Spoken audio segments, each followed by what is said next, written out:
Hi, today we are going to present our group assignment, which is the Great Depression. So our group consists of 6 members, which is Edmund, Foong, and Mohammad Harris bin Mokhtar, Alia, Suhaila, Binti, Rozman, Harissa, Amani, Binti, Razak, Umairah, Binti, Ahmad, Azman, and me myself, Syafiqah, Binti, Shaiful, Bahri. Next, I'm going to talk about the introduction of the Great Depression. The Great Depression was a worldwide economic depression that lasted 10 years. It began on October 24, 1929. Over the next 4 days, stock prices fell 23% in the stock market crash of 1929. In August of 1929, stocks were overvalued despite rising unemployment and declining production. As such, many people consider this as a true starting point of the Great Depression. Over the next several years, consumer spending and investment dropped, causing steep declines in industrial output and employment as failing companies laid off workers. By 1933, when the Great Depression reached its lowest point, some 15 million Americans were unemployed and nearly half the country's banks had failed.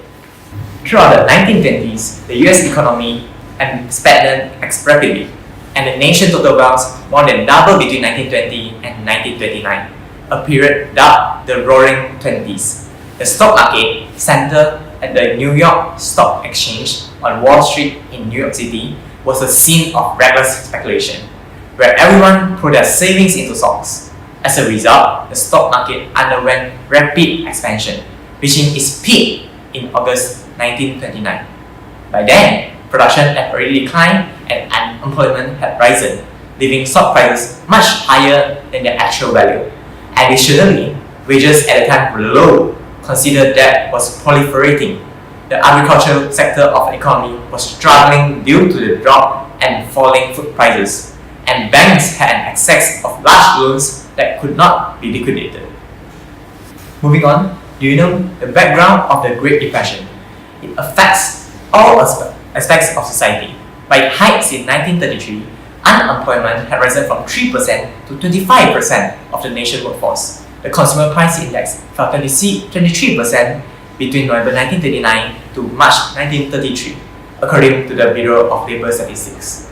Panicked government leaders passed the smooth holiday tariff in 1930 to protect domestic industry and jobs, but it actually worsened the issue. World trade plummeted roughly 65% as measured in US dollars between 1930 and 1932. Global financial distress has significant geopolitical ramifications. Hyperinflation and other economic woes in Germany, for instance, arguably contributed to Hitler's rise.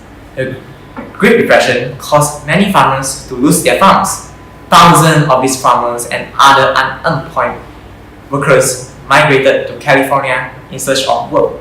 Many ended up living as homeless hobos. Others moved to shanty towns called Hoovervilles, named after then President Herbert Hoover. So I will be discussing about the problems and issues of the Great Depression. As we all know, it all began with stock market crash that occurred in 1929. These stock market crashes did not happen on its own. One of the problems is income inequality. Economic growth would inescapably stall when the wages of the employee did not increase to the same extent that corporate profits rose. Products were made, but many couldn't afford them anymore. People lost all trust in the markets of Wall Street. Even people who have not invested have lost money. Their banks used their savings account to invest the money in the stock market, and that stunned a lot of people, causing them to rush to take their money out of the banks and caused more than 9,000 bank failures. 5 years after the Depression, the economy declined by 50%. In 1929, as measured by Gross Domestic Product (GDP), economic output was 105 billion. That is today's 1.057 trillion equivalent. According to the Bureau of Economic Analysis, the economy declined another 8.5% in 1930. In 1931, GDP fell by 6.4% and in 1932 by 12.9%. By 1933, the country had suffered economic shrinkage for at least 4 years. It produced only 57 billion, half of what it made in 1929. After the Great Depression, unemployment increased rapidly because the wages of the employees were very low before the Depression. In the last year of the Roaring Twenties, unemployment was 3.2%, which is even below the natural rate of unemployment. As the Depression reached its lowest point, it worsened in 1932 to 23.6%. Unemployment stood at 24.9% by 1933. There were nearly 15 million people out of work. That was, and since then, the highest unemployment in the Depression. The unemployment rate remained over 10% until the Depression entered World War II. The deflation during the Great Depression badly affected the Dust Bowl incident. It destroyed farming in the Midwest. Prices for agricultural products dropped to its lowest price possible. Farmers became homeless as they left and migrated to find jobs that had disappeared by the time they arrived. I will present the theoretical background. So, the Great Depression was a global economic crisis that began in the United States after the collapse of the stock market on 29 October 1939, which involved various countries at different timing. The collapse of the US stock market was not the cause of the Great Depression, but had sweeping effects across the globe. So, there are two major theories of the cause. First, the Keynesian theory of the Great Depression, a large-scale loss of confidence in individuals to consume and business organizations to invest contributes to a substantial decline in income and employment, which leads to lower aggregate expenditure in the economy. In addition, government intervention can help reducing rates of unemployment by spending more money to offset the amount of money lost by reduced consumption and investment. Second, the monetarist theory of the Great Depression, according to the Milton Friedman and Anna Schwartz, Great Depression starts as a normal economic recession, but the fall of the money supply worsened the economic situation. US banks experienced failure due to credit defaults. People were holding their money, which resulted in reducing consumption.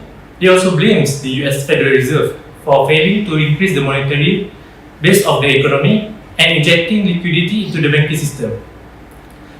So, there are other theories related to the Great Depression. It is specific theory and expression of the Great Depression. The failure of the US financial system, specific banking and financial practices have been blamed as the collective cause of the Great Depression. During the 1920s, the stock market in the US boomed because people were buying stocks by owning stocks that involved purchasing only a margin of the price and borrowing the remaining balance from bank and creditors. The overindulgence towards the stock market translated to speculation, thus resulting in an economic bubble that made the stock market vulnerable. Other financial markets were affected when the Wall Street crashed in 1929, including the London stock market, which led to a decrease in consumption and investment confidence. Loss of profits led to the bankruptcies and increase in the rate of unemployment. Thousands of banks went out of business as they liquidated their assets for people withdrew their money. Credit subsequently froze off that led to a shortage in money supply and further to deflation. US Federal Reserve failed to resolve the situation with its inability to pump in money to control the deflation by pumping in money into the banking system, and also blamed for allowing the loose credit system to propagate in the US.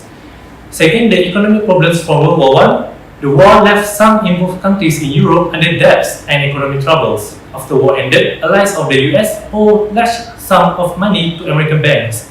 Germany and Austria-Hungary were compelled to pay war reparation, which induced American banks lending loans to European countries to pay their debts and reparation duties, as well as to keep their economies afloat. However, the banking crisis in the US exposed these countries to financial vulnerabilities, especially Great Britain, France, and Germany. As we have already acknowledged, the Great Depression caused a lot of problems. President Franklin Delano Roosevelt implemented the New Deal for the solution for the Great Depression.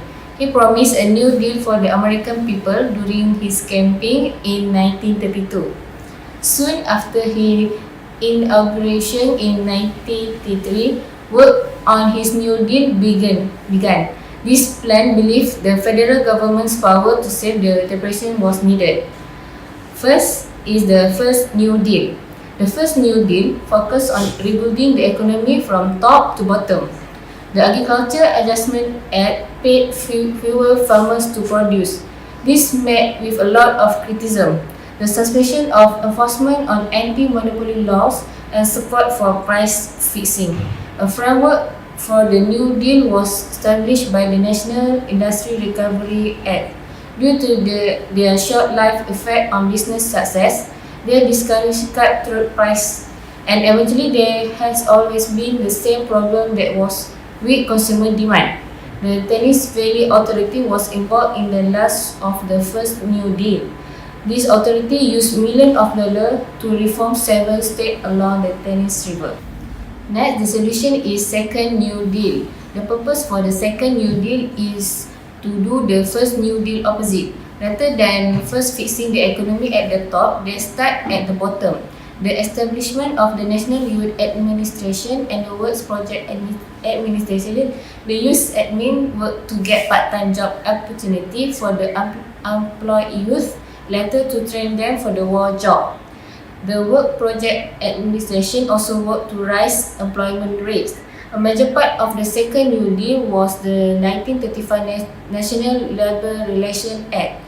This act was sponsored by New York Senator Robert Warner, so it's sometimes called the Warner Act. It tried to stop the use of intimidation by employers to break up unions. Next is World War II. As soon as the war began, the New Deal was ended. Seeing all this program, the New Deal could not have possibly ended the Depression. Much has also been done to try to come up with the solution. A lot of money was spent by the government on job creation program. The Civil Conservation Corps provide jobs in the field of conservation for young, unemployed men. By paying them not to grow crops as a result of the Agriculture Adjustment Act, the government tried to help farmers. To regulate the stock market, the Security Act created the Security and Exchange Commission. The Glass-Steagall Act provides saving account insurance and prevented speculation on the stock market by commercial bank. With the Home Owners Loan Corporation and the Farm Credit Administration Program, the government helped some people refinance their mortgage. These are some of the solutions proposed based on a conservative, liberal and radical methodology. So we hold traditional values in the context of the conservative and are wary about change or innovation in relation to politics or religion. Conservative approach includes encouraging business, discouraging federal assistance to the poor, and raising tariffs to protect states' business from foreign competition. By means of encouraging business, government should provide incentive or loans with low coupon rate so that it will encourage more people to do business and will help the economic growth. Next, government also need to lessen the aids given to the poor so that they will be motivated to find job and subsequently reduce the number of unemployment. As we all know, tariffs are a tax imposed on products and services imported from other nations by a government to increase the price and make imports less appealing. Governments can impose tariffs to increase revenue or protect domestic industries. We propose to raise taxes on wealthy and corporate income, make a massive federal commitment to job creation and promote economic growth, and provide support to farmers to take crops out of production until agricultural commodity prices strengthen in liberal approach. We are concerned that liberalism in economy focus more on individual freedom, so company that is wealthy need to be taxed so that the gap between the rich and poor can be reduced. This will ensure the CPI can be used accurately. Government should also increase job availability to promote economic growth and reduce unemployment. During recession, in order to correct the price, government should provide aids for farmers to take their production out from agricultural business in order to reduce the supply. When supply decreases, demand will increase, so does the price level of the items. This will help to promote economic growth. In worst case scenario, if the conservative or liberal approach do not work, government can take extreme actions through radical approach, which seize the income and properties of the wealthy and redistribute it to the poor. Have the government controls all the business enterprises and guarantee employment to all workers through government control of industries. This method seems illogical and should not be implemented since it discourages individual freedom and immoral. Nevertheless, we firmly believe that the Great Depression will not happen again despite all the solution. The world central banks have learned from the past, improved safeguards are in place to protect against disaster, and monetary policy develops to help manage the economy. So, in conclusion, the Great Depression, which started in 1929, was sparked by the Wall Street crash, which occurred on the 29th of October 1929. So, the Great Depression was caused by many factors, which include the 1929 stock market crash, unemployment, bank failures, lack of credit, bankruptcies, reduction in purchasing American economic policy, and failures by the Federal Reserve, and also the drought conditions and the Dust Bowl. And this economic crisis led to the closures of financial institutions, mass unemployment, homelessness to American people mostly. And the economic output in America surged and employment rate fell during the occurrence of World War II and ended as the World War II broke. The problems and issues that arises from this economic crisis are income inequality, a situation in which no one can afford to buy the product since the wages of the employees did not increase as the corporate profit increases. And this led to a more serious problem, which is the sudden rapid increase in the unemployment rate. Next, most of people have lost their trust in the markets of Wall Street and also financial institutions. Dust Bowl also worsened the condition.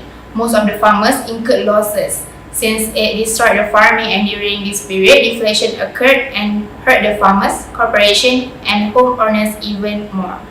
And as for the proposed solution, we divide them by three approaches, which are conservative, liberal, and radical methodology. So, conservative approach includes encouraging business, discouraging federal assistance to the poor, and raising tariffs to protect states' business from foreign competition. While liberal approach proposes increase in taxes on wealthy and corporate income, make a massive federal commitment to job creation and promote economic growth, and also provide support to farmers to take crops out of production until agricultural commodity prices strengthen. Lastly, the radical approach is seizing the income and properties of the wealthy and redistribute it to the poor, have the government controls all the business enterprises, and guarantee employment to all workers through government control of industry. So that's all for our group presentation for today. Thank you for watching.